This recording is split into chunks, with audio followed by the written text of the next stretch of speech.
Welcome back to another episode of the Wrinkly Brain Podcast. This is a Smooth Brain EDH affiliated podcast where we like to goof, gaff, and talk about the Commander format. I am your host, Jason, joined today by my co-host, I Love Shiny Cardboard. Hello, my name's Ethan. And Cameron. Howdy, I like shiny cardboard too. But that's not your name on the Riverside. Sure ain't. Y'all keep changing your names on Riverside and it always causes confusion when I go to editing.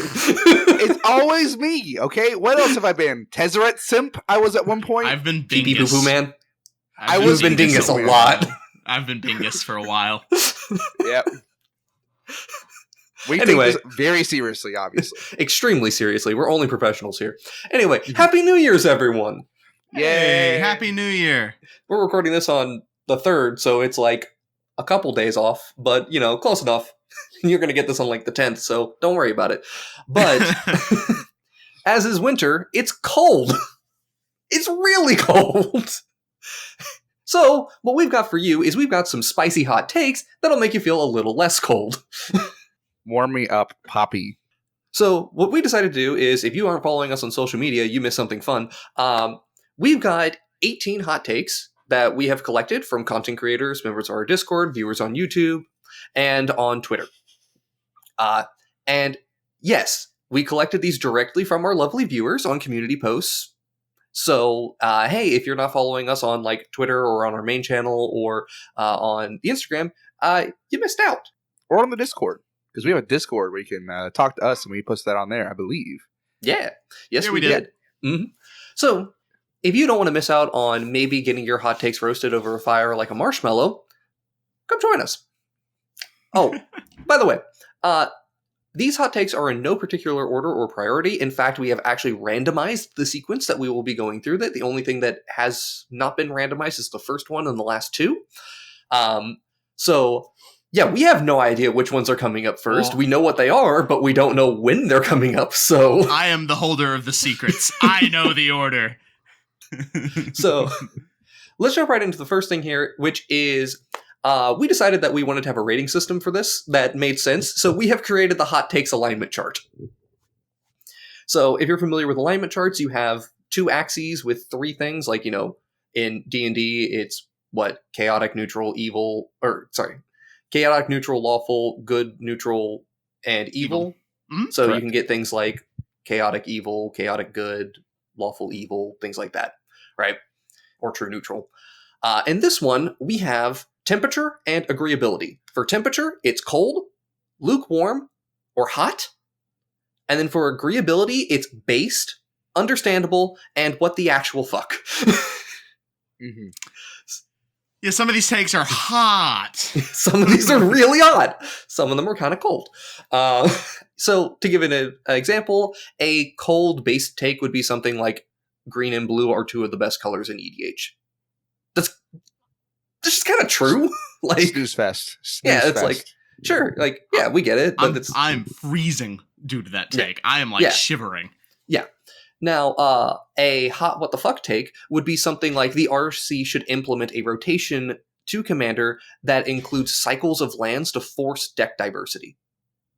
Like, only certain lands are playable at certain times, and you have to keep up to figure that out to whether or not your deck's still legal. That would be a hot what the fuck. Where did you get that take? Is that something you concocted up, or have you seen that somewhere? No, I made the that RC take. have decided to ban basic lands. No. Basic islands specifically. Yes. No, to be fair, I did make that take because I had saw somebody said something like, oh, there should be more rotation in Commander. And I'm like, and I just thought about how terrible that would be for your land base if that was part of it. So I decided to simplify it to that. Fair enough. But yeah, like, that's so hard to do. It's very easy to disagree with that, even if you do understand the motivation. So we believe that's hot. What the fuck? You can still agree with that, even if it's super hot. But like, yeah. And now there's everything between there is probably where we're going to be sitting at. All right. So let's get into our first group of takes because obviously, whenever you ask for people's hot takes on Commander, the first thing that comes to mind is banning and unbanning cards. So we had like 20 takes that were just banning and unbanning. So we're not going to talk about all of them. I'm just going to list out the numbers of how much people hate or love certain cards. So on the ban this category, we had Thassa's Oracle brought up once, Demonic Consultation brought up once, Dockside Extortionist brought up twice, Orcish Bowmasters brought up twice, The One Ring brought up once, Drannith Magistrate brought up once, and the entire reserve list brought up once. That's the fun one. We'll talk about that in a minute. Yeah. Then I mean, on the... I was just going to say, these are cards you see people wanting banned all the time. So, like, yeah. Most of these are kind of... Brushwag, I don't see it talked about being banned. I said most of these. We'll get to that. Mostly a cold-based take for banning all those cards. Or understandable. Understandable. Yeah. But either way, like, the next one in the unbanned this category, we had everything for 2 votes. Just the whole, everything unbanned. You're on the ban list. Mutiny. Biorhythm brought up once. Golos brought up twice. Gifts Ungiven brought up once. Tinker brought up once. Primeval Titan brought up twice. Leovold brought up once. Recurring Nightmare brought up once. Sylvan Primordial brought up once. Sundering Titan brought up once. And Lutri brought up once. The otter! We love our otters in this house, but not that one. We like elusive otter. Yeah. Not Lutri. So, now that we got all this stuff, like, you see kind of the takes of everything. If I'm smart, I'll make a chart for you, but who said I'd be smart? So we don't want to talk about all of these because, quite frankly, some of them are really boring. But there were some interesting ones. Discussion before. Yeah, and some of them, because we did talk to a lot of content creators as well, we want to talk about some of their takes as well. There were a few content creator ones in there, and the ones we want to talk about on the kind of hot side of things, let's talk about Drannith Magistrate, which is a conversation we've had before. This came from Ryan from Playing with Power. This is his, tried and true hot take that he started like 2 years ago, and it hasn't stopped since. It's kind of based. It's based, I agree. To me, it's based. Yeah, I was going to say, I made little cards that I can hold up for my takes. we're gonna show our ratings. We don't necessarily know them up front, but I made my little cards so I can hold them up. Yeah, it's a cold based take. Jason, continuous trend of being an overachiever, and you love content creators more than we do. Damn straight. So Jason so eloquently showed us cold and based on this one. Is that your final rating? That is my final rating. It is a cold and based take. I would agree. I would agree. It's a card that, like, if it got banned, who would be sad? Yeah, this is so. One of the things about the reserve, one of the things about the ban list is like the whole difference between, like, there's not a clear message on exactly what the reserve list is doing, whether it's power level or if it's trying to tell players don't play these certain types of cards or whatever. There's a lot of inconsistency, and we covered that in our entire episode dedicated to ban list discussion, where we did talk about Drannith Magistrate as well. But Drannith Magistrate really is like the definitive card for talking about how contradictory it is to the goal of Commander. Mm-hmm. Yeah, unless you're playing an Eminence Commander. If you're not playing Edgar Markov, then like you're going to care about Drannith Magistrate. It does fill an interesting role in cEDH in order to like preventatively like keep commanders off the field. Which it is very unique in that role. And that's the thing, right? In cEDH, I actually think Drannith is perfectly fine, and it makes sense that it's there. But for casual, I think Drannith makes no sense in a casual environment, and it should just not be a card that you tell people to play. But then again, Rule 0 conversations, right? Right. So, here and there on that. Let's go into the next one. Orcish Bowmasters. This was a take that Comedian MTG, if you are unfamiliar with him, he's kind of like de facto person to follow for cEDH right now. If you want to get like big tournament results and things like that, he's won 2 Time Twisters in a row. Like, Jesus Christ, Ian. He pretty good at Magic. He's all around just a cool guy. Yes. He is also one of the co-hosts of the Mind Sculptors podcast. So if you want to listen to him and Callahan talk about things, like, go check them out. But also our channel member Matt put this down as one of the things. And Bowman, real good. Cold and based again. I'm cool with the Bowman. Yet again, cold based. I understand hating on card draw. I just don't think this is the way to do it. Yeah, I don't think the effect is that bad. I don't even think the effect is what is making this card overpowered. It's that it's 1 and a black. If it were black or 1 black, like it's changing the mana cost. Like even just being double black would have made this a much more reasonable card to play with. And like it would have massively changed it. Also, it's pretty big that on the ETB it's pinging. I think the arena version changed that to where it's only the first only punishing card draw. Yeah, it doesn't do the ETB. Yeah. Although if you go and play Timeless now, that new format, it doesn't have any of the erratas, so... What? I was not aware of this. Yeah, have you seen much of Timeless? No, I haven't kept up with it. It's like playing a mix between Vintage and Legacy on Arena. It's interesting. That does sound fun. Mm-hmm. It's got some dumb, busted things, but it's also got things that are very reasonable. It's neat overall. People playing with Brainstorm and Faithful Looting in the same deck. That's fun. Mm-hmm.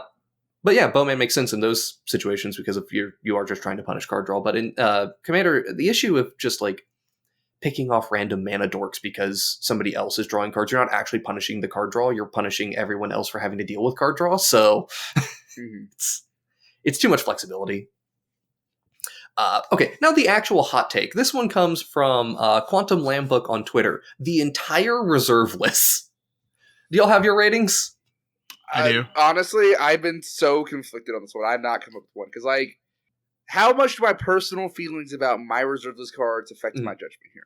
Because I can't be unbiased here. All right, but let's go. Let's go. Hold on. Okay. Reveal the take. You got yours ready? I mean, I don't have anything to reveal. You don't have to reveal. Right, just say it. Do you want me to say it? Yeah, just say it together. 3, 2, 1. Hot. What the fuck? Understandable. I was going to say mid-understandable. I was going to say mid-understandable. Mid-understandable? What is this? Not understandable. Okay. So, if Jason's yelling at me, if I may defend myself real quick. Okay. So, I get it. Okay? Are we talking about... we want to factor in prices this game, because this game is, at some cases, prohibitively expensive. Not everyone, including myself, I never buy a Tabernacle of Pendrell Vale. All right? There are cards that are legal in the format that I will never be able to physically afford. And so if we want to say no proxies allowed, then why are we allowing the prohibitively expensive cards to get players with more of a deeper wallet accessibility? Like, just more powerful cards just because they have, daddy's money.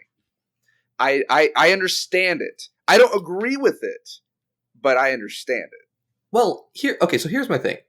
There's like two sides of the reserve list here. You have the uber expensive, really good cards, like, cards that are already banned, like Black Lotus, and you have your dual lands.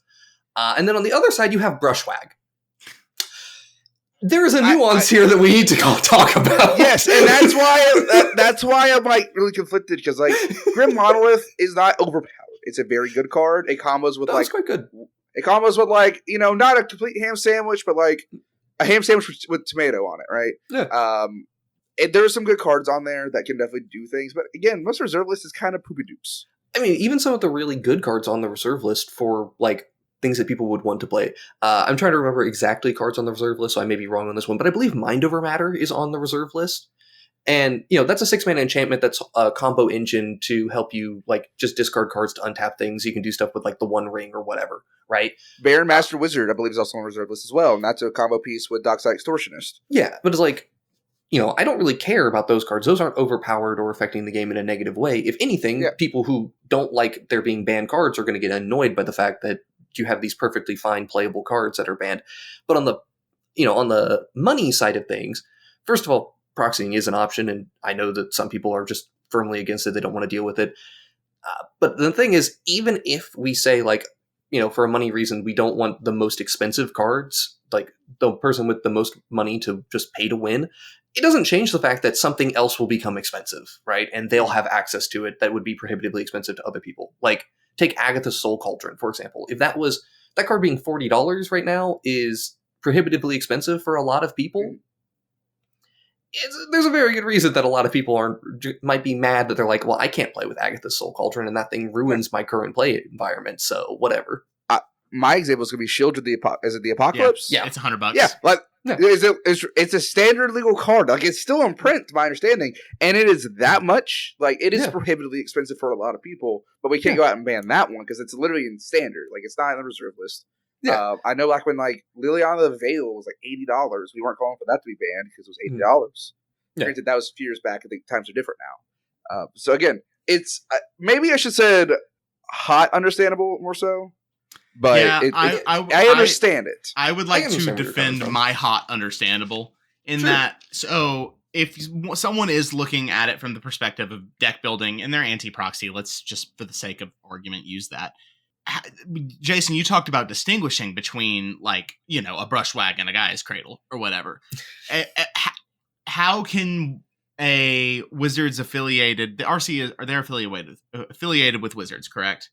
I mean, they're independent, but they have a professional relationship, sure. Regardless, how can you distinguish? Like, I think it would just be much easier to blanket ban everything. Is my hot understandable like viewpoint on it? Than try to distinguish between like people trying to play with brushwag versus duels and whatnot. If from the perspective someone having this viewpoint, I don't. I actually am fine with the reserve list as is and don't give a shit.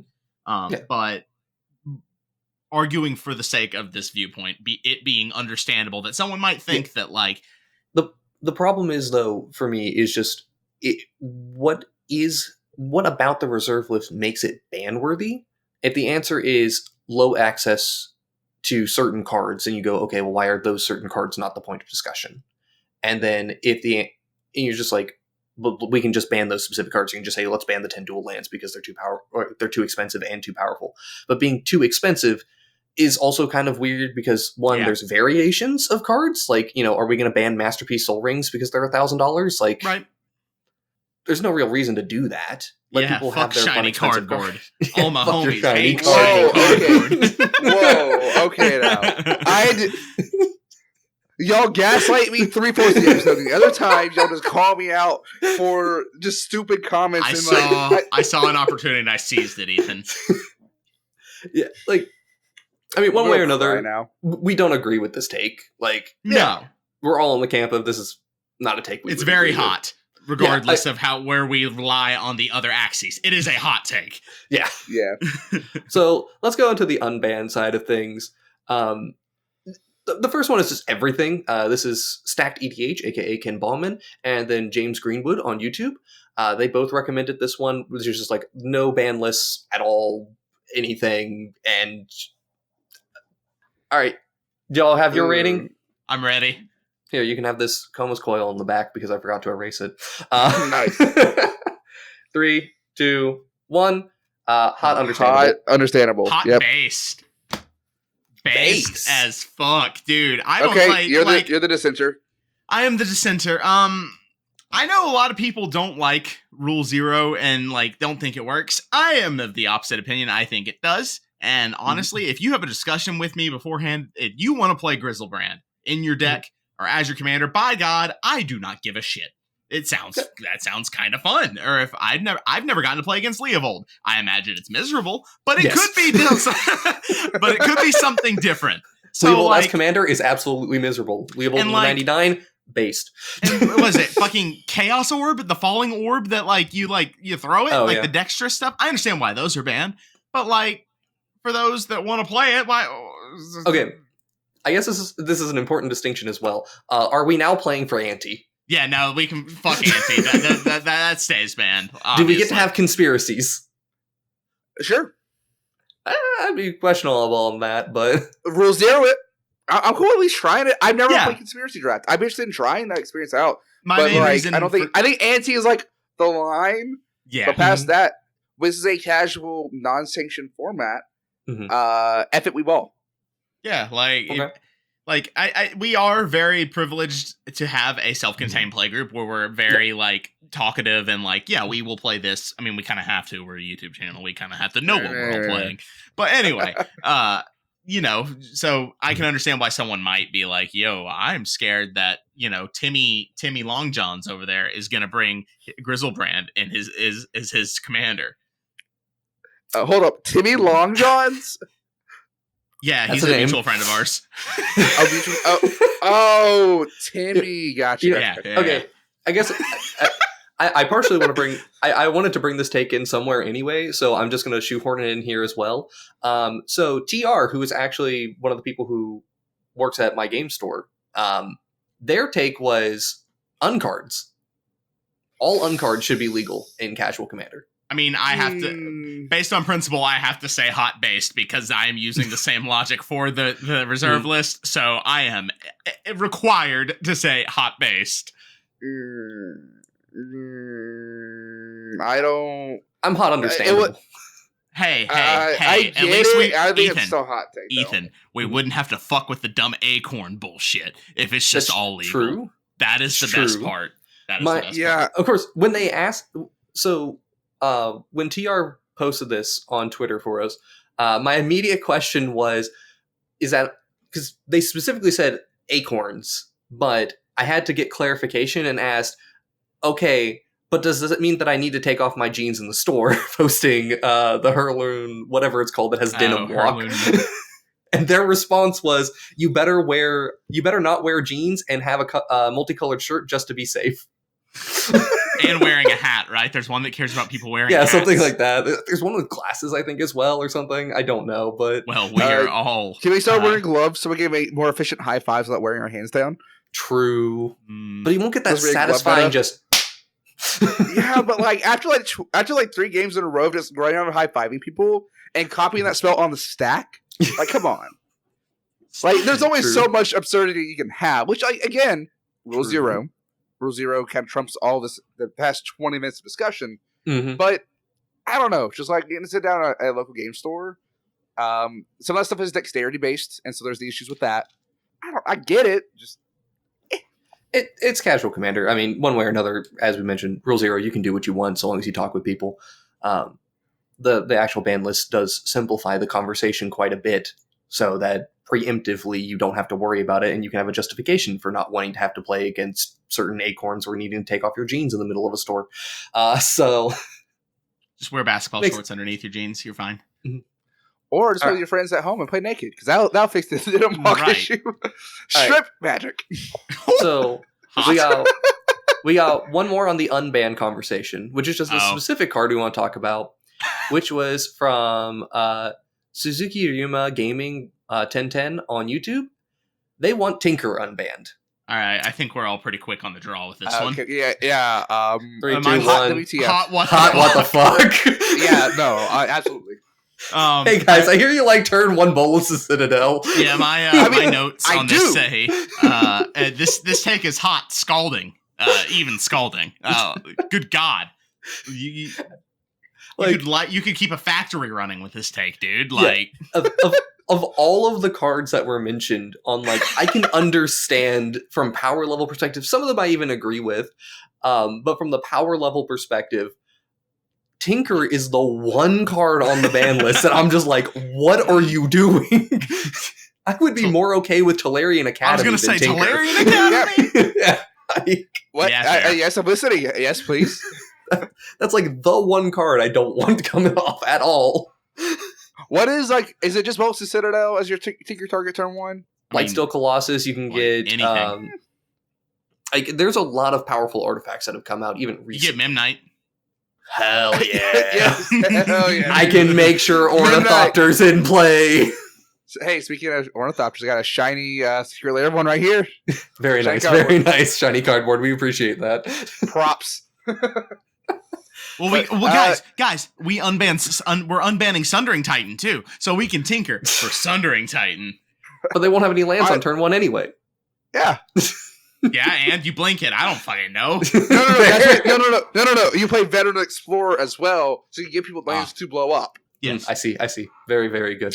Big brain. Right. You make Veteran Explorer into an artifact, so you sack it to the tinker. But okay, yes. I just realized that you could just turn 1 Null Rod into anything. I can say Lattice People because of Tinker being unbanned. Oh my God. To be that level literally of toxic. all you would need is like a mana crypt and a fucking land to turn 1 Tinker into something stupid. Yeah. LOL. Yeah. No, not okay. Move on. All right. Let's go for the actual hot takes now. Cameron, you have the order. I'm the holder of the orders. So funny enough, Ethan and I were literally talking about this take before Jason joined the call. It is the first one that was rolled. Our hot take, first one is number 4. This is one of Ethan's hot takes because we each have 2 hot takes. So I'll read it off for Ethan. Or actually, no, it's yours, Ethan. Go. It's literally mine. It's literally mine. Let me die. Let me die on my hill. No. Okay. This is not foreshadowing to any videos upcoming. Just heads up. off why. Totally not foreshadowing. I've held this opinion for a while since I got this precon. Lathril is not a good Elves commander. There are multiple better Golgari Elves commanders. Some that people potentially think are bad, but I was informed of a few other ones. But honestly, the other take is at part 2. You don't need Golgari. Just play mono green. You get better, more consistent commanders and better mana base, and the cards you get for Golgari really don't need for Elves. Okay, shoot me now. All right, 3, 2, 1. Hot. Lukewarm, understandable. Nah. Thank you, Jason. Nah. Thank you. Nah. Okay. I'm gonna roast this man. So okay, go for it. Try it. Saying Lathril is not a good Elves commander, I think is factually wrong. I think it is a perfectly reasonable and fine Elves commander. May not be the best, but I think if you're wanting to play green-black Elves, it's number 1 or number 2, dog. Like, I think... Bro, rebuttal. Nah. Rebuttal. Okay, so one, I was informed about 20 minutes ago about, or I guess about half an hour ago, Tyvar from Aftermath. Yeah, that was I was informed that card exists. That one's the best one, in my opinion. I will take any of the green-black partner pairings over Lathril, especially Miara. I think Miara is actually pretty important to be able to rebuild. Yes, it takes a mana and life, but being able to rebuild after a board wipe is where Elves really struggles from my experience. So to rebuild and having a 2-mana elf that they can swing is pretty important. Whereas Lathril, if you're not playing Jeweled Lotus, it comes down on turn 3, because there's no way, unless you're really lucky, you get to like mana bump. Like, how can you get it out on turn 3 without like fast mana? Like, can you get Lathril out on turn 2 without like Jeweled Lotus, Lotus Petal, stuff like that? Turn 2, yeah, you would need the artifacts to get there, unless you're playing Elvish Spirit Guide, but like, yeah, you would. No. So you're getting that on turn 3 without haste, swinging on turn 4, making 2 dudes for 4 mana, whereas I could just play Marwyn and be able to make a lot more mana. I could play Miara and another commander, have 2 elves that are also swinging, and get to do more things, building a board. There's just so many more things. And the hot take, the hottest take that Jason will disagree with me on, is that Abomination Land of War, I feel, is better just because it's 1 mana lower, and at least it's more aggressive. Okay, so I disagree on that one. So I know you do. Ethan, you've mentioned up a lot of things, but the core argument that I am refuting is that Lathril is not a good Elves commander. It is a fine... So, but you saying it's not good, you saying it is not good is completely wrong. In relation to other Golgari Elves commanders, I think it is near the low. Because every time I played it, the first ability actually making elves, cool, you make like 4 elves, and then you get 4 wiped, and there's nothing to do. And then the second ability, I have never gotten to activate, even in the mid-power slow games. Yeah, so this Lathril's one of those commanders that I look at and go, there's a lot of like good stuff going on here, but it's things that you think you're going to do, and because of the threat of them, action has to be taken against it, which means you never actually get to do it. Lathril does not get to go and actually hit very often because a 2/3 with Menace is pretty easy to block. And then activating to get 10 damage off of your elves doesn't really happen because you need your elves for mana. Like, that's just a really common thing that elves do. And then on top of that, 10 elves is a little hard to do. Like, a lot of Crater Hooves come down for like 7 or 8, but it's hard to get them for 10. So things have to be going extremely well for you. And at which point, if they're going so well that you're able to like use your elves for damage, you can just swing. So again, that's like, it's an option. It's nice. It's a little bit of gravy. And 2 extra little points on top of that. Your elves are usually tapping for mana to cast their spells. That's what I meant. You are a low aggressive thing. So like you're tapping your elves to swing or do that. Also, you're not buffing up Lathril, really. What cards are you really buffing up? Like, there are the ones like Jiraga Warcaller. You could like start pumping mana into that. But at that point, you're just trying to win the game. You're not tapping up to make more elves. There's a good number of elves that are Anthem effects. I'm not going to list them all out because that's a lot. But there's a lot of decent elves that you can play if you want to play the traditional beat-based elf style. It's just that elves is a lot better when you go a little more on the combo angle. And so, like, again, talking about, like, is this an objectively good elves commander? It's like, well, yeah, it's just a fine commander because elves are fucking good. It's a perfectly fine commander. It's just that I would much rather play a lot of the mono green ones. I would much rather play Marwyn or Azuri And Azuri's been around for forever, and I still think Azuri's one of the best ones. Right? Yeah. Like, it's a win con and protection. Like there's two things you really want in Elves. Yeah. And I also, adding colors to your deck is not free. Adding black to Elves doesn't add a ton to the deck, so I just think mono green is perfectly good. That's why I said it's a lukewarm, understandable take. It's just, I disagree with the intro statement there. Fair. I just think that in relation to other elf commanders, especially Golgari ones, there are better ones. It is like middle of the pack. It is okay. Not good. Definitely not great. Why the fuck is it number 3 on EDH Rec? Because it's sorry. Precon. Why? Yeah, Precon Elves. I don't give a shit. Okay? I don't give an actual fuck. Okay? No, I get you. I feel that. It baffles me. Okay? Why... The problem's the YouTube channel. Why am I building this deck for engagements when it's number 3 on EDH Rec when I fucking hate it? Okay? I do it for you guys. I do it for you. All right, next one. Okay, sorry. The venting. Gentlemen, give us the next one. Give it the next one. Gentlemen, if I could have your attention. And move down to number 13 from Maddie O'Bagney 1235 from YouTube. This is a take that says, Mateo Bagney. Sorry, I can't fucking read. Soul Ring is overrated. It doesn't show up in the first 3 turns. It's useless. If it comes out too early, it will most likely put a target on you and or make you accelerate faster into the first board wipe of the game. All right. Can we all just stay in 3, 2, 1 here? Hot what the f? Yeah. Hot what the fuck? No, Soul Ring is not. Soul Ring's probably the second best card in our format. Like behind Mana Crypt. Yeah. Mana Positive, Mana Rocks are very, very, very good. I guess I understand like the social aspect. Like maybe from their experience, like if they play the turn 1 Soul Ring, literally everyone is like, yes, kill. Which is reasonable. Well, so here's the thing that's important to me is, if it comes out too early, it'll most likely put a target on you. I completely understand that take, but also, Soul Ring make deck go brr. Yeah, saying it's overrated because of that. Nah, the reason Soul Ring is so good is because it enables you to burr. Yeah, it's one of those cards that gives you such an extreme tempo advantage in those first 3 turns of the game that it can make you play a 1v3. Also, note, I expected a hot take of we should ban Soul Ring. Not the inverse of it's bad. Oh. Okay? Funny enough, I was expecting. I think we would all be like, yeah, that's cold and understandable. Or ban Soul Ring, cold take. That's cold. Ban Soul Ring is a cold based take. We talked about this on our podcast. Wow. Yeah, no. Do we have more to say? Not really. No, not really. Like, even if it's Survivor turn 6, that extra little mana will help you power out powerful plays to win the game. Yeah, and it's kind of like saying that all ramp is not great unless it's in the first 3 turns of the game, and it's like, well, ramp is not supposed to be great outside of the first 3 turns of the game. You still play it because it's good. You don't want to be drawing your Soul Ring normally on turn 8. Like, that's just the way the news goes. Like, it'd be like sometimes it's not the worst, though. Okay, Rick and Morty fan. That's the way. I haven't watched it in forever. I just remember that quote. All right, we're ready to move on. Sorry, actually, no. That's a good periphery reference there. Anyway, moving on. All right, so next number I would have you put your attention on is number 6. This is my take, so get ready.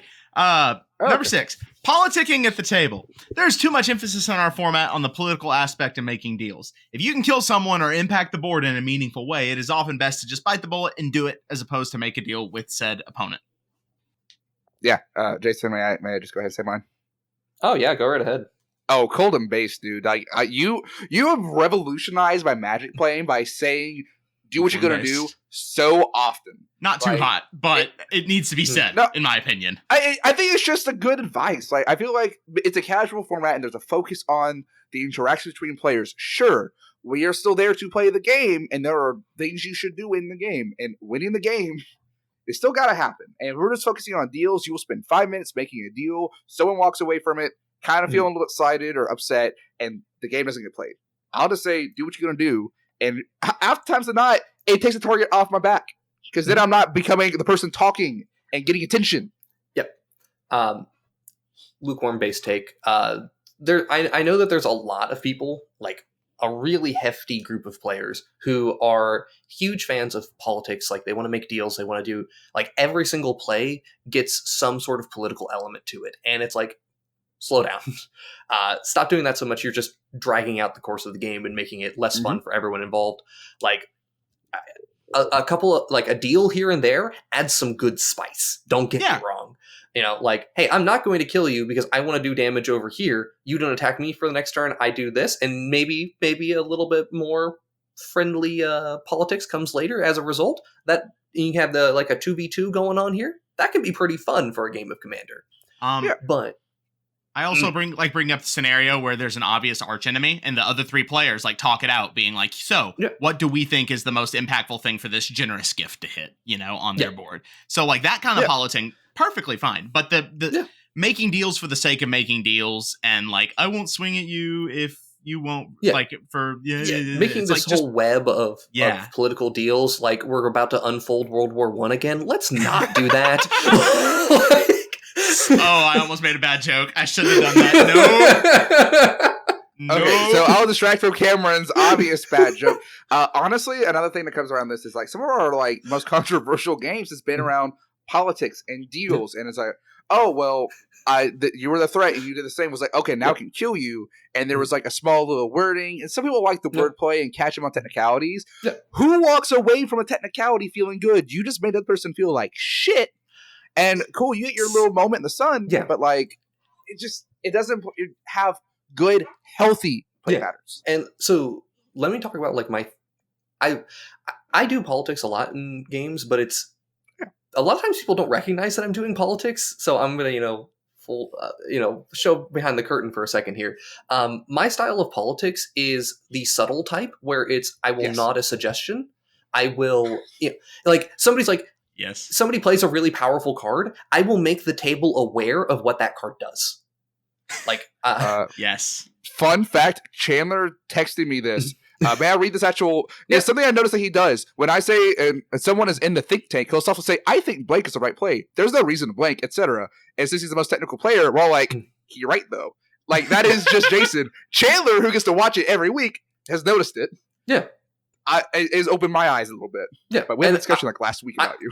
And also, this is an important thing as well, because I will blatantly say, like, I am the threat. Like, don't get me wrong. I understand. You're already thinking it. I'm not going to fight you on the idea that I am the threat. I'm just going to let you do your thing because I know it's going to happen. Because if I try to fight it, you're going to sit there and just now start targeting me with more stuff. I'm like, I'll just take my punch here. There's an element of soft skills being necessary, which I wanted to channel into. So Ken Bauman from Stacked EDH, love you, Ken. You gave us 6 hot takes, and we can't talk about all of them. But one of the ones you had mentioned was for winning at cEDH, you need to have good soft skills, which is why I was like, this is a lukewarm or like an understandable take here, because there's a little too much politicking that goes on, but it is necessary to a degree. Mm-hmm. And again, it adds spice as well. So it's like, don't get rid of it entirely. But if you're the player who's like, I want to make a deal with literally every single player at the table on their turn, every single turn, please stop. It artificially inflates the length of the game too. Yes. Like, I know some people love the 34-hour slog fest. I fucking don't. An ideal game of Commander takes an hour and a half. Yeah. For me. I agree. All right. Next one. All right. Next one. All right. Let's direct your attention all the way down to 14. Number 14. Burger King From Footless. Willie McGee 8379 on YouTube. It reads, the general guidance of 36 lands for a commander deck is too high and should be closer to 33 or 34. So long as you are drawing 2 or more cards per turn on average, something most decks achieve without issue. With something like a Phyrexian Arena or Welcoming Vampire, you should draw enough to play less lands and still hit land drops. The land count should shift up or down based on your deck's needs and requires you to mulligan well, but that's a topic for a different hot take. Let me make sure I had it written. That's unfortunately that is the point I really want to hit on. So, are we ready? All right. Yeah. 3, 2, 1. Hot, understandable. Base lukewarm. Base lukewarm. Okay. I was gonna say lukewarm, and somewhere between understandable and WTF. So, all right. when I say base lukewarm, I'm focusing on that last like sentence. Like the rest of it is kind of hot, but like the land count should shift up or down depending upon your deck's needs. That's called like looking at your deck's curve and being like, that's called mana curve. Like if your curve is like 2.2, then you don't need 38 lands. Yeah. So the thing I wanted to point at is that my general deck building guideline is I want a minimum of 42 mana sources in total. So that includes my accelerants and things like that. I'm very much somebody who's like minimum 8 pieces of acceleration, and so 36 lands is my starting point. And of course, I adjust up and down. I think the video is coming out this week, actually, which for you all would have been last week. One of those decks has 40 lands in it, and the other one has like 38 in it, or 36. Oh yeah, 2 of those decks were yours. That's right. Yeah, 2 of them were mine. And it's like those ones are heavy card draw ones that. And here's the thing, right? If you're playing a deck that wants to draw a lot of cards, you need to make sure that you hit your card draw. And that's the thing. Like, land counts can shift up or down based on the deck's needs, but also require you to mulligan well. First of all, the more lands you play, the less you need to mulligan. Yes. Yeah, because that's what's the number one reason for having to mulligan. No lands. You don't have enough lands. 2, the emphasis on card draw as being the way that you can play fewer lands. You need to get that card draw online. Yeah. And you need to do it consistently. You need to make so your land you drops. need your land drops to get there. Yes, you will have dead draws later, but if you're somebody who's saying, well, I have enough mass land or mass card draw or doing whatever, then sure, it's fine, but you need to play enough lands to get to that point. There is a reason why, even though I disagree with the take, there's a lot of people in MTG Goldfish where they're on like a 38 land standard for most of their deck building. If I may build on top of that, if I'm not mistaken, one thing I actually read years ago that stuck with me was Tomer, or Budget Commander from Goldfish. His thing was half your deck should be mana sources. So usually like 36 lands, and he does like 12 or 13 mana rocks. Because what's the point of playing the game if you can't cast your spells? I'd rather have a few extra mana rocks that will probably get board wiped away and not have ones to rebuild. Yes. Or just be able to cast my spells. You're playing big dumb spells. You're playing Commander. That's the point. Let me cast them. It's better to be flooded than to be mana hungry because any top deck. Because any top deck can get you out if you're flooded. And on top of that, this is an outlier, so I'm immediately going to call myself out on this, but it is worth noting to talk about. We've mentioned the Cormella cEDH deck before that plays 23-24 lands, right? But the total number of mana sources in that deck is 52. Oh! It just plays literally all of the acceleration that it can get, and this is a turbo deck. The most important thing for it is casting its spells and being able to chain spells into card draw into spells, right? Like, so it just needs all the mana to get there. It doesn't want to hit a whole bunch of lands after it does its wheels and things like that, but it does recognize that it needs a whole lot of mana to get started. So that's why I like this hot take, man. Yeah, having extra mana is not a bad thing. And also, think about it this way. One thing I almost try to figure out how to word in my notes was like, extra lands discarded helps fulfill delve and other effects. You can have things that take advantage of the extra lands not being on the battlefield. Cycling lands help you to reduce the flooding amount, which is just card draw. You can play some of those.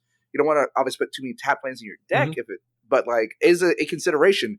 The cycle from Onslaught, those cycling lands, or the dual fetches or dual cycles from Amaket, or the Triomes, even. Like, those are all fantastic lands you can play to help reduce the flooding while also keeping your land count high.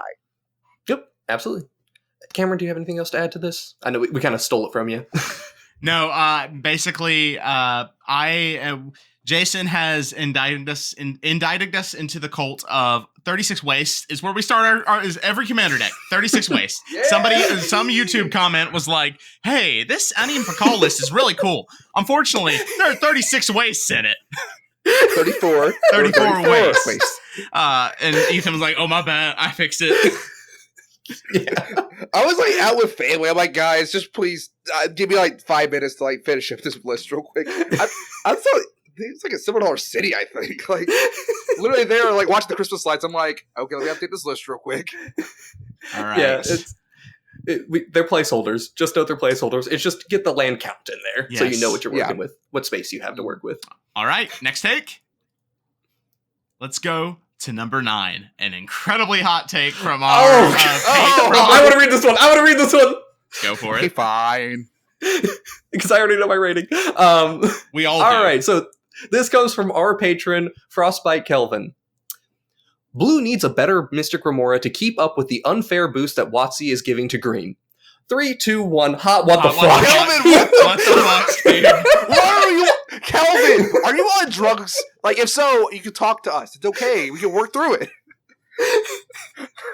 I don't know what specific, like, what this card would look like, but Blue doesn't need that. We had, just Blue yesterday, we were having need massive Ristic study discourse on banning that. Like, I don't think we need this.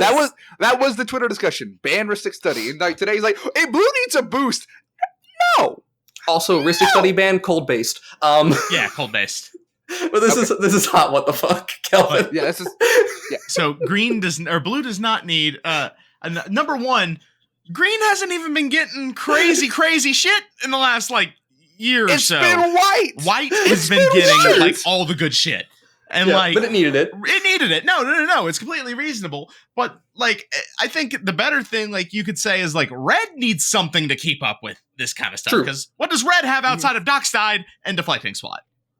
Underworld Reach. Breach. And some rituals, but like that's it. But yeah, but red is like a total of 9 cards when it comes to high levels of EDH.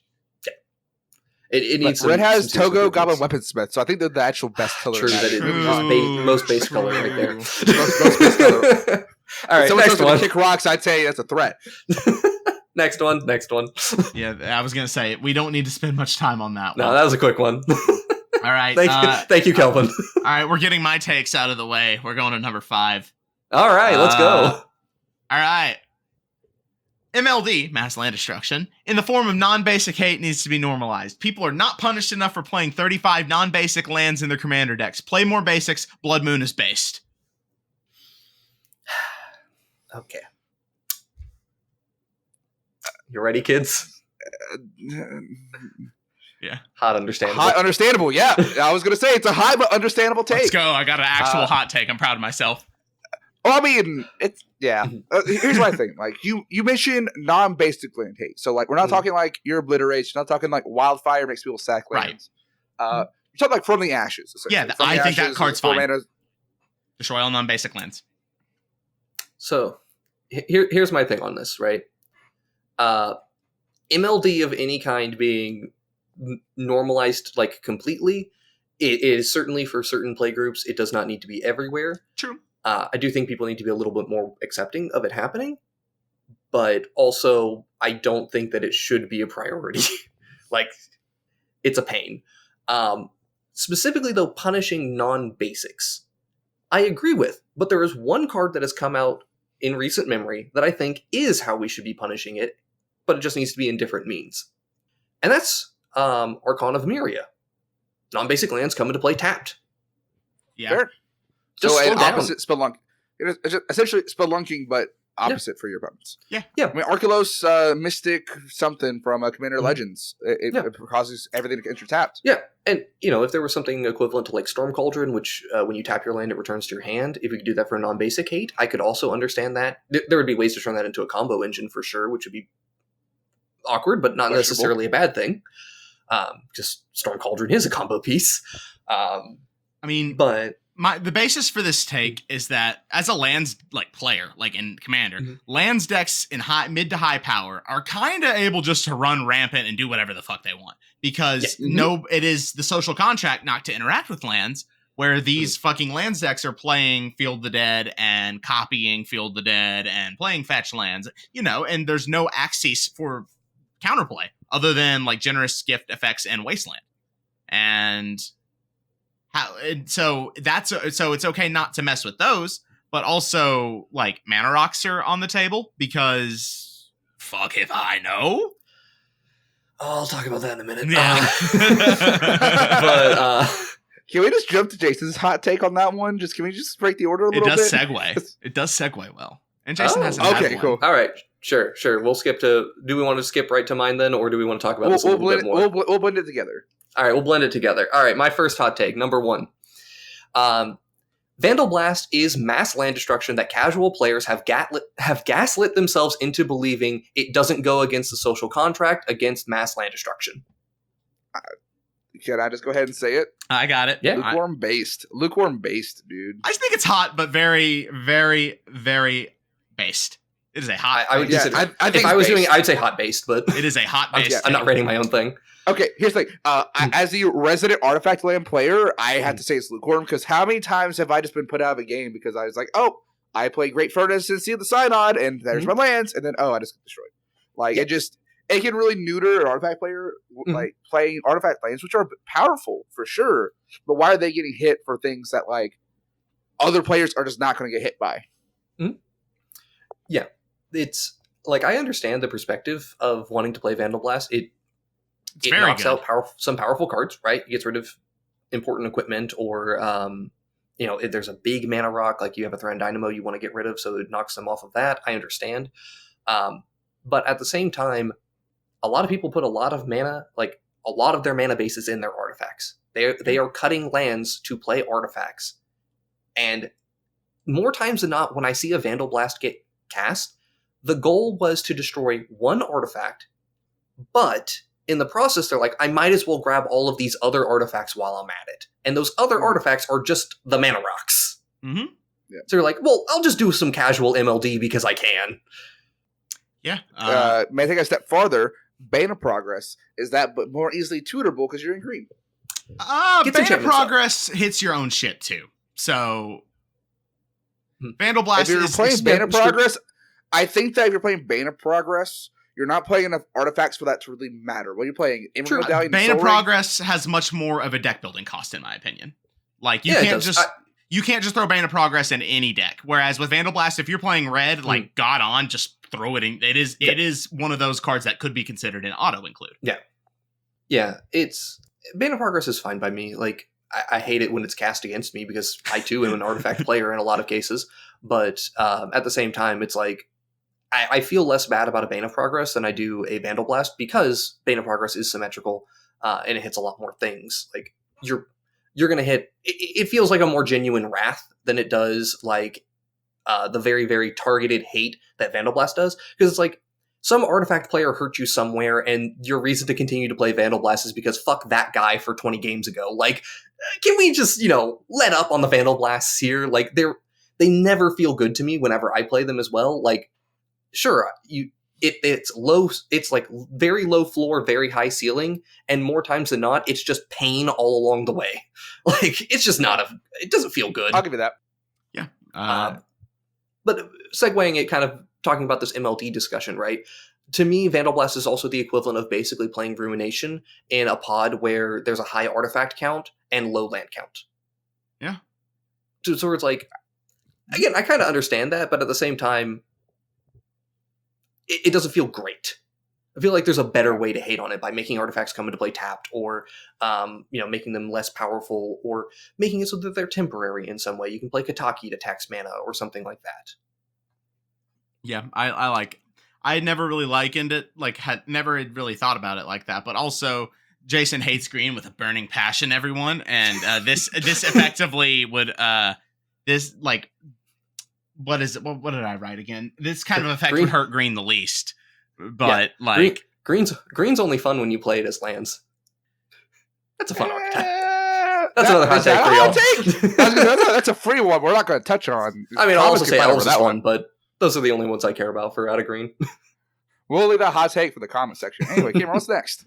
What is next? Let's see. If I could direct your attention, boys, to number 12 from Querbis Canal on YouTube. The Factor Fiction, this is them, not me. The Factor Fiction minigame is not fun. If I have to make piles, I always feel like I'm making the wrong choice. I have opinions. My take on this may be a hot take in of itself, but I know what I'm going to say. I know what I'm going to say. Go right ahead. Based and hot, okay? Lukewarm, understandable. Hot? What the fuck? Okay. We're everywhere. If I may... I can't understand it. I could have put it as hot, understandable. But you know what? Hot, what the fuck? Okay, so here's the thing. EOTFOS. We talk about politic... one, haha meme. Second, we talked about politicking take forever. True. This card is politics. This card is politics. No, just 5-0 and also, every I time. have to agree. Okay, they're not Hawaii 5-0 every baby. time, okay? While it's hilarious, the card advantage you get like 5 cards for 4 mana instant speed is kind of ridiculous. Just so the audience knows, I've never 5-0'd in my life. That's awful. Don't do that. I have 5-0'd and been 5-0'd, and I picked the O. You have. I was there for that, I think. Like there's reasons to play Fact or Fiction, but it takes a while to resolve, because then you have to get the entire table on. It's like, okay, well, am I making the right choices? Everyone has an opinion. And then you have to wait, like, it takes like 2 or 3 minutes to resolve one card, where a card draw spell would take 3 seconds. And the amount of time it takes to resolve that one card, you could be around the table another turn. And that to me, also adding on to it. I don't like the Fact or Fiction game usually. Sure. It just takes forever. And then again, I always feel like I'm not making the right choice. It's like, well, there's so many choices here. That is part of the game. You have to live with it. But sometimes it doesn't really feel good, and you don't make that decision yourself. You force that choice onto other players that might not really want to do that. I feel that. Cameron? What did I say? Understandable, or lukewarm understandable. I can see people's perspective as to why, like, especially with me being the one with the politics. But unfortunately for my sanity and reasoning, Fact or Fiction is like my favorite blue card, dude. I love the mini games within Fact or Fiction, and like I don't even care that like if I'm picking the wrong pile or whatnot. I think it's fun interacting with the table, and like, oh yeah, you know, like especially when all 3 minds come together against you. It's like there is some kind of sadistic glee in being the arch enemy. Whereas it's not necessarily like applicable to this. Yeah. It's just like 3 minds against 1. It's fun. Yeah, and like, so Fact or Fiction minigame does not need to apply specifically to Fact or Fiction. There's a lot of variants that do something similar, and I'm not going to list them all, again, because too many cards. I can start. You want me to? No. No, I'm editing. I will fucking punch you. I will end you. Come to my house. I'll kiss you. Anyway. Genuinely, Fact or Fiction is just one of those cards that I included in a lot of my blue decks for a really long time because it is just fun to play with. Like, being the person... It is both fun for the person casting it and the person who gets to make the decisions. Anytime somebody casts a Fact or Fiction, I am the first person to go, pick me! Me too. Because, like, legitimately, I have zero issue resolving Fact or Fiction seriously or in a fun way or in a joking way. Like, I will 4-1 you, I will 2-3 you, I will 5-0 you. Like, it does, depending on what you show me, if you literally Fact or Fiction 4 lands and a spell, I will 5-0 you and say, have fun, buddy. Like, don't worry about it. Just foily Fact or Fiction on my desk, and you start playing more decks. Yeah, like, noted. And it depends on the pod and the game that I'm trying to do. If I'm trying to play seriously, of course I'm going to do what is typically a 3-2 split with, dividing the 2 most powerful spells and trying to give you the most satisfying pile for you that is the easiest for me to play around, right? And that's fun to do that sort of planning as well, because I'm just doing that casually as I'm playing the game anyway, so I don't have to put a whole lot of thought into my Fact or Fiction piles. Other people might need to, though, so I can certainly understand why it might be hard for you. That's why I said it could be a hot understandable for me, but I'm going to go hot what the fuck because this is so much fun. Okay. I think it's just the time frame. I think if people play it faster, I'm less inclined to say it's a hot take. I guess maybe you sway me a little bit, but I think it just takes a while, whereas other card draw spells would just be quicker to resolve. Yeah, I mean, it just draws cards. You don't reveal the information, but revealing the information is the fun. Casual hot take as well. There needs to be more black tutors that search for any card, but you still have to reveal it. Carry on. Good take. All right, boys, go down to number 15. This is a general command tax hot take. That was kind of 2 takes that we mashed into one. Yes. Okay. 2 different takes. So we have Gabriel Cop 9248 from YouTube saying command tax should be an additional 1 generic, not 2. Commanders above 5 mana feel unplayable when removed once, and the format is sped up enough to where this would be game breaking. And Michael Hunker 6025 has narrowed this into commanders costing 7 or more mana only getting this +1 to command tax, as opposed to the +2. So I'm not going to do separate takes for each of them. We'll talk about it. I'm just going to rate the idea of changing command tax in some way as a singular take. Y'all got yours? Mm-hmm. Yeah, I'm ready. All right, 3, 2, 1. Hot base. I'll go hot base. Yeah. Hot WTF. Hot base. Ooh. Okay, no. We're not doing this. I refuse. Okay. Why? Okay, so one, as much as I would personally love to be able to cast PNLR for 2 and then 3 and then 4 and then 5, the scaling helps to make it a actual cost to play it. You need to be smart about playing it. Why are we rewarding people for being more aggressive and making worse decisions just so they can recast it again? Once you get to the late game where you have to recast it, you have the mana, and it's an actual cost. And then also on the second point of 7+ you only have a +1, do we forget that these cards are 7 to 10 mana generally because they're good? Because of the Great Distortion is 10 mana for a fucking reason. Okay? Again, I would slay that thing every turn if I could, but you guys remove it and it becomes 12 and then 14 and becomes a cost to play it. That is part of the game. Why we're removing a core facet of the format? Just to make it to where like some bad commanders might be like a little bit easier to play, but play more ramp. We're not removing. We're just slightly altering the deal. Is all we're doing. Yes, you're just making better commanders better and making worse commanders worse. I think we're at a healthy spot right now. I won't disagree with that. So I am perfectly fine with leaving command tax alone. I will say that for 7+ cost commanders, that's the one that I'm like, that's based to try to do something there. Yes. Because, like, I completely understand because of the speed of the format. If you're playing casually, it can be really hard to resolve 7 mana commanders and get them going. The only commanders that I saw that I was like, I looked at the list and I was like, okay, I'm not a huge fan of Maelstrom Wanderer coming down every single turn for 1 tax because you're going to get your mana back with these.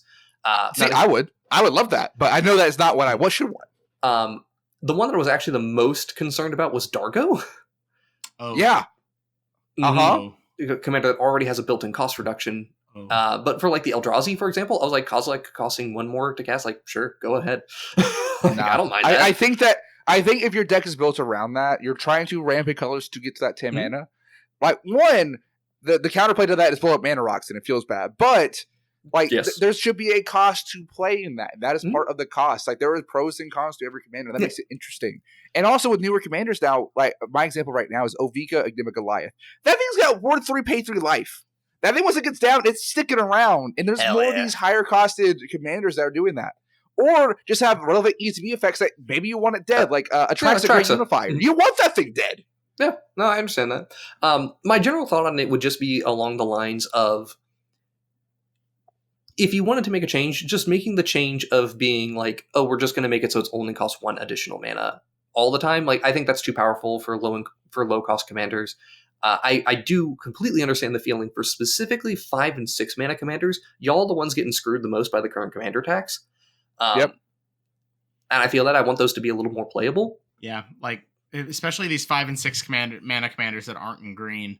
That it's just like, okay, they do a really, really cool thing. I'm thinking of, fuck it, Quintorius Lore Master is a 5 mana Boros commander that does a relatively cool thing that requires 5 mana to cast and 3 mana after a whole turn cycle to do a thing. But like, it gets killed once and it's 7 mana. You're never doing the thing.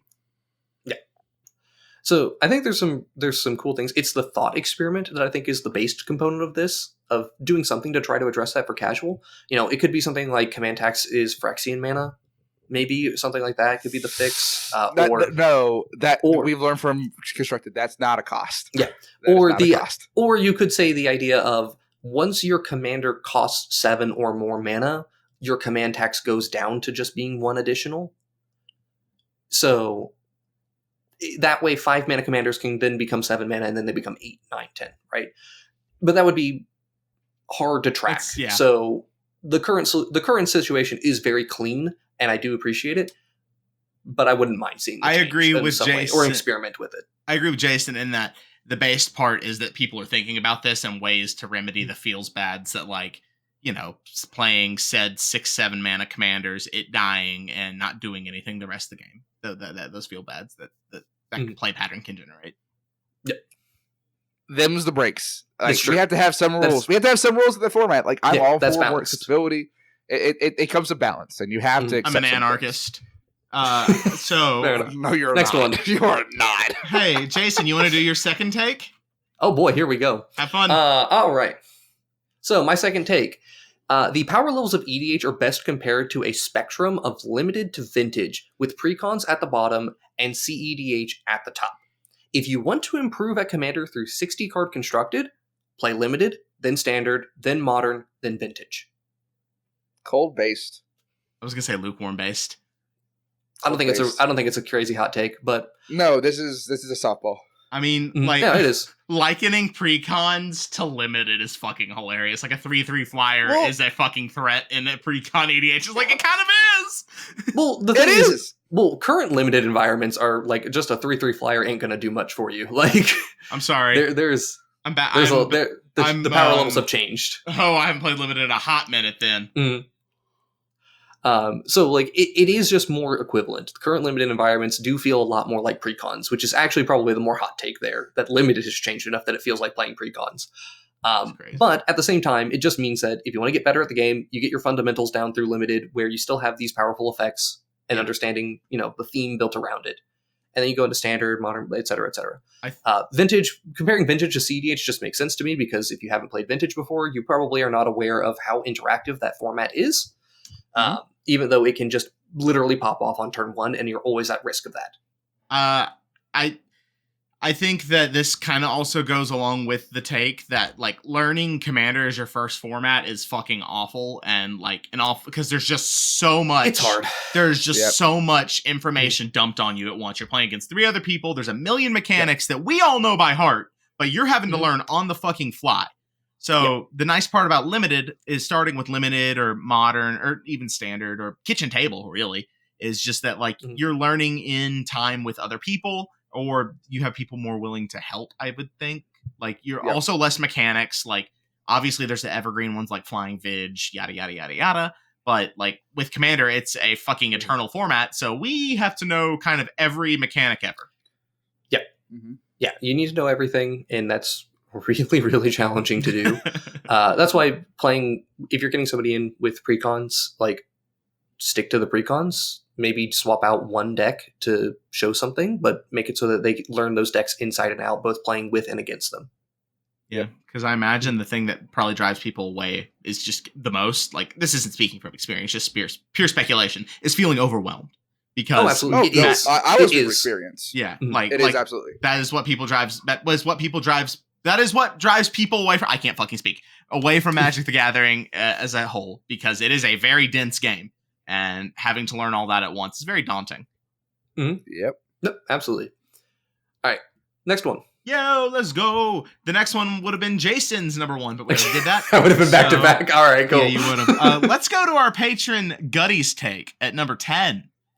All right. Thank you, Gutty, for the submission. Your take reads as people's attitudes and angle shooters are the biggest gatekeepers in Magic, but this take is specifically for cEDH perspective. He iterates. But for the attitude thing, if I ask for help with a deck and you just rip the whole thing to shreds and don't give any help, full info, just fuck off. I mean, I don't think this is a hot take. This is just like a cold and base take, honestly. Like, if you're giving... Well, there's like 2 takes within this. I mean, I agree. Yeah, I think they're all there's 2 takes on it. I think, man, it's like, okay, so there's like a tiny element of lukewarm that I want to talk about, but it is a base take overall. I'm lukewarm based. I think it's just cold and based. Yeah. So, like, if I may, because I'm the dissenter. Understandable it's cold lukewarm. And, sorry. I just think it's cold and based, dude. Like people's attitudes for sure. Like his specific point about deck criticism and constructive feedback. If you have someone's like, this is shit, just do better. What is that doing? You're just being a dick, right? If you have actual feedback that's constructive, like we have in our Discord server, plug in our brewing channel. Come on, join the discussion. Join the brewing brains. Join the brewing brains. You get a few wrinkles in there, Yeah. But that an element like that where you actually have feedback and like growing, that's awesome. But you have someone just like tearing it down. Nah. And then on the angle shooting side, when it comes to like cEDH and like that, I feel like while it's an important aspect to be stingy with the rules, it does lead to a lot of feels bads. Like we thinking about a few of these, like not cEDH but tournament Magic. Was it LSV? His whole sell the wreckage, bring the token over for the math. Yeah, is that angle shooty or is that just like It's bluffing. Like it's bluffing. Bluffing leads to feel bads, but like there are some things a little bit step further than that. Is like that leads to angle shooting and feels bad and turns people off the game sometimes. No, I feel that. It's angle shooting and bluffing is also one of those things where they flirt with a line with each other in ways that is unattractive to a lot of people, and I completely understand that. As for like the cEDH perspective on the angle, like cEDH does have some players who have very big heads of themselves, and sometimes it's hard to find the based players, but other times you find people that will do anything to win, and it's not very fun. So I completely understand that. If you're like hopping in random discords or finding random games, you will run into some problems, but it's not that much different than dealing with like random pods that you run into sometimes. That's just a random EDH problem. Would priority building be considered angle shooting? Yes. Okay. So I feel that's the biggest example for cEDH. Priority building is essentially saying I have interaction. Let's say someone casts a spell. I'm next in player order. I'm going to hold my interaction and force a player down the line to interact or tap their mana to where priority happens again back to me, and then I'll use it. Force my opponent to tap out. Yeah, the idea of forcing your opponent to make a play to force the resolution, or so that you can get your interaction. Like, I have no issue with somebody saying, I have interaction, but I'm going to pass on this spell so that somebody else has to use their interaction. You're just making the determination that you value your removal more than guaranteeing that spell is interacted with. But if you're saying like, oh, well, hey, tap your land now so that, I can get priority again to cast the spell, you just repeat that over and over until you tap them out of mana, right? That's not fair. Mm-hmm. That's just a dick move. It's something that I wish would be codified somewhere in the multiplayer rules that you can't do that, but I digress. But the other thing here on the deck building perspective, I do feel that I must defend myself a little bit because I am probably the person who, at least on the Discord, that ends up helping Gutty or interacting with Gutty a lot on his decks. Hey, buddy, I'm sorry if you feel like I just rip into your decks sometimes. For y'all to know, Gutty's two main decks that he plays are Feather, the Redeemed, in Casual, and then the other deck that he plays is Cole, the Forge Master, in cEDH. Those two decks are like very narrow, specific Boros decks that they have some what I consider fundamental flaws when playing into cEDH that I can't really fix. So I just like into time and time again, like he'll come with a card like, hey, do you think this is good in the deck? And I'm like, I don't know, because it's not fixing the problems. So it's like, I don't know if it's worth including. I'm sorry. Jason means nothing ill by it. Just know that, Gutty, I believe in you. I'm in my Boros arc squarely right now, and I know you can do it. You are in your Boros arc. The Boros arc is pretty good. How many Boros decks have I played on the channel in the past month and a half? I'm squarely several. Dude, I updated Osgear and have been playing that. Feels good, man. Oh, yeah. All right, next take. All right, move down to number 11 from Captain Moral Support from Twitter. Hey! Hot take. People in cEDH need to take responsibility for losing games, i.e. feeding the fish, feeding the dockside, feeding heuristic study. All right, ready? I'm ready. Yep. 1, 2, 3, cold-based. I was going to say lukewarm and mid, or like understandable. And lukewarm. Mm-hmm. But like, sorry, I for some reason put like mid instead of lukewarm in my notes. That's fine. And like I'm having to like translate back. I think that like Ristic and Fish, yes, for sure. I feel like dockside is where I have a point of contention there, because if it's before the dockside, you don't know what's coming. Then like, how do you know you're feeding it? If you like, hey, I tutor for dockside, I'm holding it. There's like the point I'll maybe give you. But if you need to progress your board state and play out your mana, there's something inherently wrong with that. My mind went to like having your own treasures and just not cracking them in response to the dockside ETB. Yeah, that's a really big one. Like that, I will give you more so. One of the ones is playing out turn 1 mana crypt when you don't have anything to do with the mana. That's fair. Like, I mean, there's the counter argument of playing against the wheel. So like, hey, there might be a wheel, you want to play it out. So like, I even understand that. I get you. No, just referencing the cEDH game that we played on the channel recently, I did that on turn 1 because I was playing against Rogsai in seat 1, right? A seat 1 Rogsai is probably going to wheel on turn 1 or 2, so I played out my Mana Crypt knowing that my hand would probably go away. Mm-hmm. Like, it's all contextual. That's the issue with cEDH. It's very contextual to the board state and the pod and the player order and everything. I want to extend this argument or take, not just to cEDH, but to EDH in general. More so the idea that like you can make mistakes in EDH, and your mistakes are the reason you lose. You know, a lot of people have the mindset in EDH that it's all like a lot of it's luck, and so and so just got lucky and top decked, and did not even think that they could have threat assessed wrong or used their counterspell on the wrong thing. So in cEDH players need to take more responsibility for feeding docksides. Like, you can play around dockside extortionists more than you think you can. In casual, though, stop fucking feeding the fish. Stop. Yeah, especially the fish. You keep doing heuristic study things. You don't have to. You can take a turn off. You can be a little slower with your gameplay in casual. Please. Gotta go fast. Sonic the Hedgehog. Okay, fast EDH. 2006 or whatever. Yeah. Especially with fish. Thank you. Fish is gonna go away if everyone has a united front. You just don't feed it. Yeah. You can make heuristic study a bad card in EDH. People just don't do it. Yeah. I can also understand that it's hard. It's not easy to, but you can. But anyway, I think like we're good here. Let's go. Hey, yo. Let us pop over to number 8. Our patron Ivern has a take they deem is hot. Ivern says, having more than 5 counterspells in your deck should be reserved for cEDH. 1, 2, 3, hot what the fuck? What the fuck? Yeah. It's a hot take. Hot WTF. That is a hot take. I put in my notes that Kelvin and Ivern apparently both got on drugs and made takes together because they're both ridiculous. Thank you.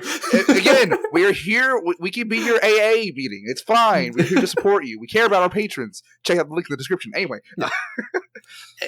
It's just counterspells are general removal, and they are more situational than other types of removal.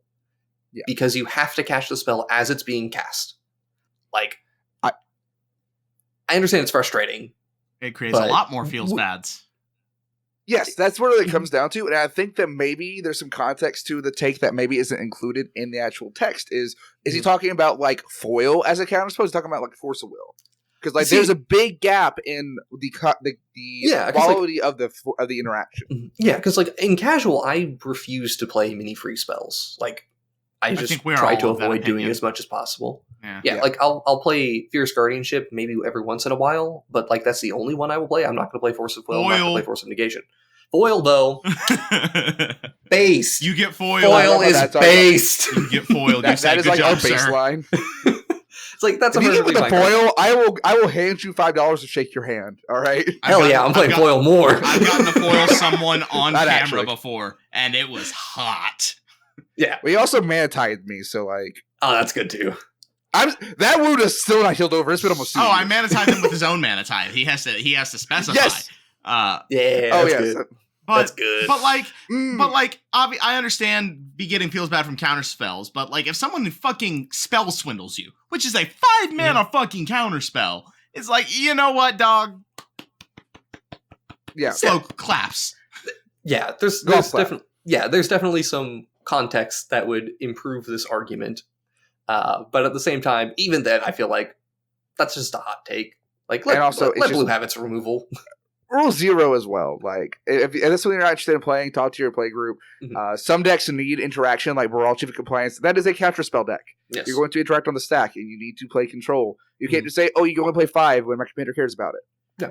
That's a discussion of your playgroup of should this commander be something we want in our play environment. If you're playing something like instant speed deck, counterspells are going to be your main choice of interaction. A Nimrus or a Fairies deck, like exactly. All right. I am looking at these last 2 of the randomized takes, and oh boy, do we have some spicy ones. So, let's see. I think so. Ethan, you started us off. We're back to you finally. Oh, we get to end on the other one. That's great. Okay, cool. We do. Let's go. Let's go. Okay. If I may lend me your ear, friends, companions. We had a lot of precons in 2023, right? Yep. Yes. The worst one, in my honest opinion, and not from a card quality standpoint, but from a play experience standpoint, is Phyrexia All We Want, Corrupting Influence, the Abzan precon. It is the worst precon of the year, in my opinion, because the cards in there are great, but the strategy is based around makes you a very large target from the get-go. Players are scared of poison counters that will target you once they have only a few of them, make you fight uphill battle just from the start. Okay. You Thoughts? ready, Cameron? Yeah. 3, 2, 1. Hot, understandable. I was saying, yeah, hot, understandable. Like, Like, I will not be afraid to admit this. Like, Cameron bought that Precon, and I targeted that deck more so because, like, once I got 3 poison counters, the 2 commanders in there, Ixhel, I think, and then I can't remember the other one's name. What steals? I couldn't tell something. you. Vish, thank you, Jason. Vish something. It'll be on the screen hopefully for this Phyrexian word. Yeah, it's yeah, exactly. He makes mites. The first one. Does no? I thought he just makes He makes 3 mites. Or does he just? He makes mites and it gets big. Oh, he does more than I thought. Okay, I just remember he got big. So the first one, the face commander, steals opponent's cards, which is always something that people do not like. And then you're giving them poison counters, which then that's essentially a fourth of the life total you have to get to. So people will see that and say, "Oh crap, that's already at 3," and they start thinking about that more so than our life total and see you as a threat. The other one is just, "Wow, that's huge." And then again, poison counters. And you're playing a deck that gives them more poison counters. People just don't like playing against that. That's the whole Infect thing. At least with Infect, like, there's some counterplay to it. With Toxic, it's just a slow burn, and I don't feel like you're ever really going to get there on the Toxic, like, poison counter stuff. You're just making yourself a bigger target than you should be. So I play against this at game nights all the time, and cool deck. Honestly, I have 0 issues with this commander, and I don't think it's a bad precon at all. The thing that's bad about it, so to speak, is that you're playing a hated mechanic. Playing 2 hated mechanics. Well, I'm just using poison counters. I consider it card steal as a hated archetype. Oh, sure. I mean, some people especially hate that as well. Yeah, as someone that did that recently in a video, check that out. Fun fact, it's annoying. Fun fact: Ixhel is soft banned from our videos over webcam because that sounds like a fucking nightmare to play. Yes. Yeah. But at the same time, like, what makes it a great precon is that it was serving something that is popular as well. As much as Infect and Poison Counters is hated, it is extremely popular. It's a cool alternate win condition. I have no issues with it. Likewise. I've died to it plenty. I just present you with the hot takes. Y'all can take them or leave them. Yeah, I know. Hot, understandable. I get where you're coming from, but also I don't think it was badly designed or anything. I think it's fine. Okay. Again, the cards in there are powerful. That's not my problem. I just think that the mechanic in the way it's taking the mechanic and taking advantage of it makes you a larger target than you should be. Mm-hmm. And that's where it comes into a play pattern. If you have to either discuss with your play group ahead of time, but if you're at a random game store playing with a pickup game, that mechanic is scarier on its front face than other things, and you cannot just kind of sit back and wait for other people to make a move and capitalize on that. You are the active threat just from advancing your board state. Yep. And I don't think you can really play it any other way. Mm-hmm. All right. So we have last one. Spicy. Jason, you want to read it? You seemed rather yes, because this is my favorite take of the entire thing. It was randomized that this was last. This was not scripted. Yeah. I love that this is the last one we get to end on what I consider one of my favorite takes of the. Well, there's 2 more after this one, but yeah. All right. So Ian, aka Comedian MTG of the Mind Sculptors podcast, has said, "High-powered EDH is the worst as it just flirts with the cEDH line while also discouraging interaction." Y'all ready? Yes. 3, 2, 1. Hot, understandable. Hot based. Ooh. Okay, you go first. You go first. Yeah. How do you really argue against, like, if we're trying to say, like, high power EDH, you can play your fast man, you can play your tutors, but you just can't play you can't play Thassa's Oracle. It's like you're just essentially saying you can't play interaction because, like, well, I can't do my fun thing. You're playing cEDH. It becomes a politics nightmare unless you have the discussion early on. Pickup games are very difficult to do for this.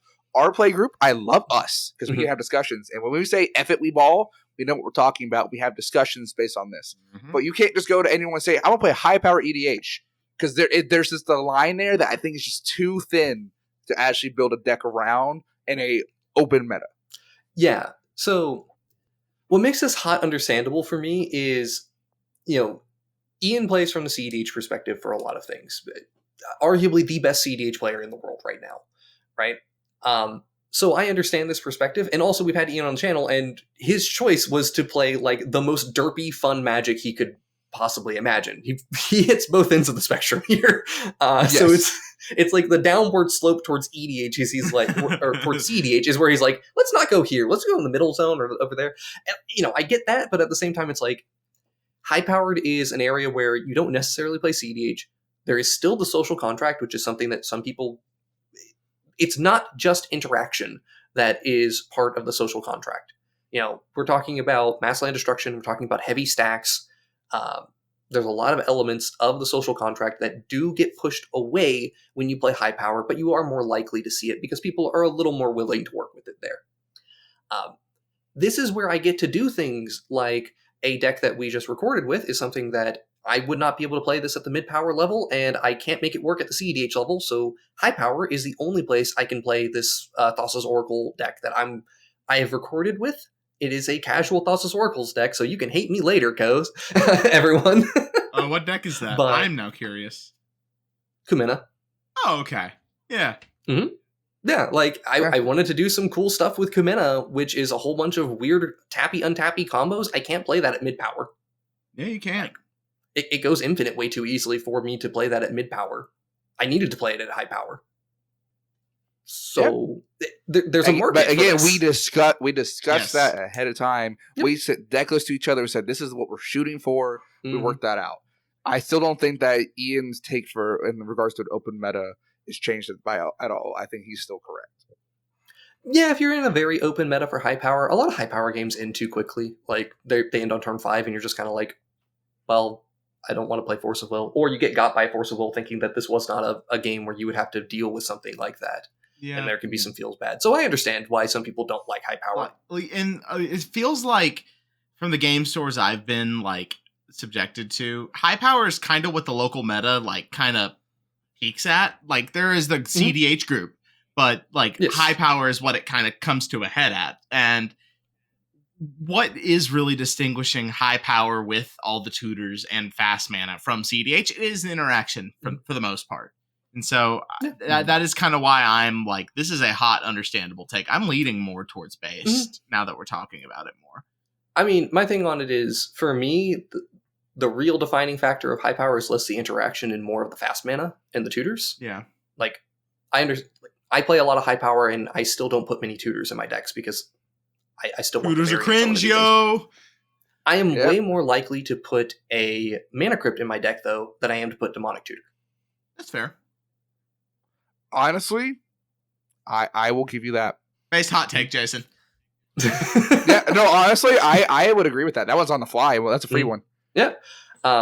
So it is what you make of it with high power, and because this is a very, very EDH in general is very, it is what you make of it. cEDH is not the format where it is what you make of it, but it is what it is. It has those elements. Yeah, it is more of it is what it is, but you can make something out of it. Like you can play cEDH level decks that are not meta, but the existence of the meta does dictate what you can and cannot play in tournament play and what you need to be prepared for. So it's, I don't know, how far you are into the dark makes a huge difference on discussing this point. All right, so we have 2 more takes that we just wanted to end on because these were content creator takes that we wanted to talk about, and we really appreciate them giving us free content. Seriously, thank you to all the content creators who gave us takes. We really, really appreciate you. Like links in the descriptions. All right. If I may read this last take, because I'm not going to read a single take this video. Go for it. Recording episode. Yeah. So this is Phil from Brewer's Kitchen. I believe he works with Goldfish. He's got an active Twitter following and everything. His hot take is this: Proxies can ruin the power level / fun of a playgroup. Obviously, everyone can do / play whatever, but I remember back in my kitchen table days when we figured we could just print the cards and quickly overpower our decks to a point where all of our previous favorite cards were useless. Especially for beginners, it can feel like opening a Pandora's box or entering the max all guns into GTA, having one day of action, then realizing the game will just never be the same again. Obviously, if you're just proxying the fetch lands from another commander deck to not buy countless copies of the same card, this does not affect you. Cameron, what's your take? What you got, buddies? Understandable lukewarm. I'm going to say base lukewarm. Here's the thing on proxying. As welcome as I am to proxying and letting people do things, I highly recommend that new players, you take it a little slow, give yourself a few months of playing the game before you start proxying. Just crack some packs, find out, slot a new card into your deck and figure some things out. Now, granted, if you're trying to get into if you have a playgroup that's trying to push you into cEDH, for example, then that kind of goes out the window, right? This is going to be contextual. But just the natural learning environment for playing EDH and getting a feel for it, and then you can open Pandora's box to proxying, by all means. Mm-hmm. So you gotta show restraint. Yeah, my thing is, part of the fun of this game is the discovery of these new big powerful cards, and countless hours of Ethan and I dicking around in our literature class in college, just hitting random on the Gatherer ad nauseum. And coming across that card. I found Time Vault. And I thought Time Vault was the best thing ever. I found it was banned. Unfortunate. Everything. And so I think it's good to be able to use these cards and figure out why they're so powerful, as opposed to just seeing it and being like, oh, that good. But also this requires a lot of open transparency with your playgroup. And if someone puts something in a deck that you don't like and you're not liking, and if people are getting too powerful, then maybe you have a conversation being like, hey, let's all tone it down a bit and just keep the power level at a reasonable place. Fun fact, I'm sure we've told this, Ethan Logan, a previous channel member, and I were college roommates, and we played Kitchen Table, and Logan brought a Dark Depths and a Vampire Hex Mage, and because he saw those, and we determined, hey, we're playing Modern now, and you know what's not legal in Modern? Dark Depths. Yeah, because we were so sick of having to deal with a 2020 Indestructible, which in Kitchen Table, that's why we ended up playing. Yeah, that's why we played Modern. That's the exact reason we started playing Modern, was just for that reason alone. It turns into the arms race, and in that example specifically, Logan purchased a Dark Depths, which at the time, this was 2017. It was probably $20 or $30 for a Dark Depths, is my guess. Which was a lot of money for a Magic card at our point in our Magic, at that point in our Magic career. 3 months in, we were rogue freshmen playing Magic the Gathering. He spent he spent 3 lunches on that thing, man. That's 3 weeks worth of ramen. That's a huge deal. And so I looking back, it's I wish we kind of handled that a little better, but because he bought the cards, how can we really tell him not to play it? If you proxy, we could have the discussion, but we didn't have Rule 0 at the time. We weren't playing Commander until a few months later when I convinced the guys to start playing it. We didn't have expectations. And so after the fact, we had to start setting expectations. Thankfully, Logan played Dark Depths until, if he pulls out Magic nowadays, he will still have a Dark Depths in a deck somewhere. It's still one of the cards he plays actively, so it's not the biggest deal, but we don't want to have a lot of feels bads of people buying cards or proxying cards and then tell them they can't play the cards they like. And so it's just expectations with your playgroup. Rule 0, communicate. Talk to each other. One of my other things I wrote is that this could also, this arms race thing could also be a result of a problem how easy resources are to come by for decks nowadays. Literally, we use them. I love EDH Rec. Do not get me wrong. I fucking love it. But for a new player who goes to EDH Rec and sees all of these cards, they're just going to be like, I need all of those. Whereas, we are able to limit ourselves because we're more experienced. So, this is actually kind of funny. There was a Twitter post that Braden MTG had put up where it was do you attribute using the word tilt or tilted to Magic? And I had to explain, no, even though Magic was definitely an influence for me, I didn't engage with online communities for the first couple of years of playing Magic, or even just video game communities either. I just did stuff on my own and was like, this game's neat. I'll play this game and not worry about what the community has to say about it. The number of resources that we have gotten has changed that, right? Somebody's perspective, you would learn the lingo much faster, or you're going to learn all the different ways you can play the game. The arms race is much easier to get into nowadays than it used to be. Really, the thing that's the most important thing to be careful about, and I'm going to say this, new players, you will participate in an arms race at some point. You're going to do it. You can try to enjoy the experience. In fact, it is a very good learning experience. Don't walk face first into it intentionally. It is generally less fun than you think it is. There is normally that one person if you have an established playgroup, there is normally one person that is going to have the means to participate in this arms race without proxying, and you might feel the need to it is typically the player who is going to play their deck, played it 4 or 5 times with you, got disheartened with the deck a little bit, come back the next week with a whole new deck that's much more powerful. There's your trigger for the arms race. Yep. Mm-hmm. Don't blame that person, because, like, understand their perspective here. They're losing, or they're not having a good time with their deck anymore. They want to try something different, but that's going to prompt other people to do the same thing. Just be careful about that. Once it starts happening, start talking with your group like, hey, can we, and be very vocal about it.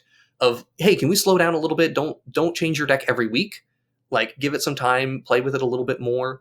If you feel that things are getting too powerful, do mention that, because, like, seriously, take your time and enjoy Commander. Oh, yeah. But you may find that getting to the really high, you may have the Ian take of high power is not fun, and you'll be introduced to it in the wrong way. That's how a lot of people find high power, end up deciding that they just don't like it. And, like, not getting into these arms races helps you realize what is and isn't good in your deck and lets you tune it. And to, like, I can't fucking speak. We've been here for an hour and a half.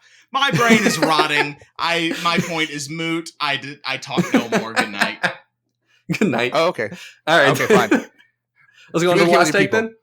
Yes. Also, Jason, take it. Oh yeah, I just want to say particularly, Phil, thank you very much for this take, because this is a really fun take to talk about. Yes. The last one is from Memo, cEDH coach Memo. EDH would be more fun with more stacks in MLD.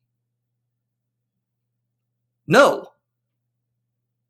Anyway, thank you all very much for watching another episode of the Wrinkly Brain podcast. If you'd like to see edited EDH gameplay videos, check out our main channel, SmoothBrainEDH. We upload every Saturday. Don't forget to like and subscribe. Give us a comment and let us know what you think. And if you'd like to talk to us directly, feel free to join us on our Discord. And if you're interested in supporting us financially, you can check out our Patreon. All links are in the description or in our link tree. This has been Jason, Ethan, and Cameron. Y'all have a great day.